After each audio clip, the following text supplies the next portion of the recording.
Welcome to Washington in Focus. I'm Brett Davis. Joining me today is the Center Square's Western Washington reporter, Spencer Pauly. You authored a story this week, headline, Tukwila's new minimum wage increase will be one of Washington state's highest. So as of July 1, Tukwila's minimum wage for employers with more than 500 workers will be $18.99 an hour. Tell us about the upcoming new minimum wage in Tukwila and how it came to be. What's the thinking behind this? So Tukwila residents voted for this initiative to increase their minimum wage from the state's minimum wage at $14.49 to $18.99 for large employers and $16.99 for mid-size employers. That includes businesses with 15 to 500 employees. And the thing is, 82% of voters approved of this. And the city of Tukwila in its municipal code said that studies show that someone would have to work 70 hours a week to live in a one-bedroom apartment in Tukwila with the new state minimum wage of $15.74. So it seems like a lot of residents want accessible wages to continue living where they live. Is that all happy talk, or is anyone concerned about the possible negative consequences of such a high minimum wage? I mean, anyone worried about,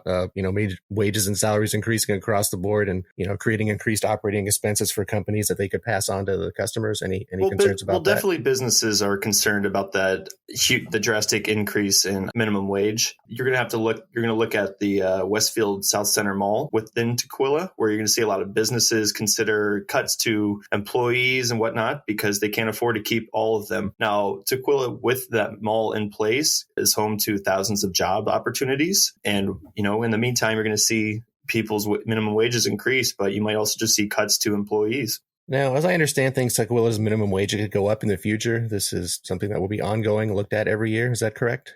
Yes, and the municipal code states that it will increase. It is very much dependent on the annual rate of inflation, and I think you're going to see the city want to continue to keep up with the neighboring SeaTac and Seattle. Notably, SeaTac has the highest minimum wage in the country at $19.06. And Seattle is not far behind Tukwila's soon-to-be minimum wage at $18.69. You just see a lot of these Western Washington cities have minimum wage that's just very high compared to the rest of the state. It almost seems like a race between SeaTac and the state to see who can have the highest minimum wage. And it definitely seems like that. The city of Tukwila said in its new labor standards that it wants to set the standard for the region. But I think you're already seeing SeaTac take that trophy. Now, I think interesting enough, when you look at other cities across the country and their minimum wages, Tukwila, Seattle, and SeaTac are just high compared to the others. And the other cities are mostly in California. I think you see the city of Mountain View in California at $18.15. And then Emeryville,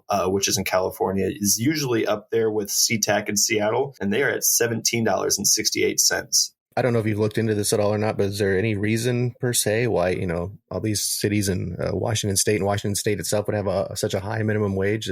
What's the reason for that? You have any idea, or is that something you're looking into? That is something I'm looking into, but my best guess initially right here is that just based on these studies showing that it's not a proper level of minimum wage to keep people living, that you need 70 hours per week to work. I think they're just trying to work on this to make sure people don't end up homeless in a way or just have like more of a housing crisis. Well, I'll be curious to see how this high minimum wage, both in SeaTac and Tukwila and the state overall, how that impacts the economy. Listeners can keep up with this story and more at thecentersquare.com. For Spencer Pauly, this is Brett Davis. Please subscribe and thanks for listening.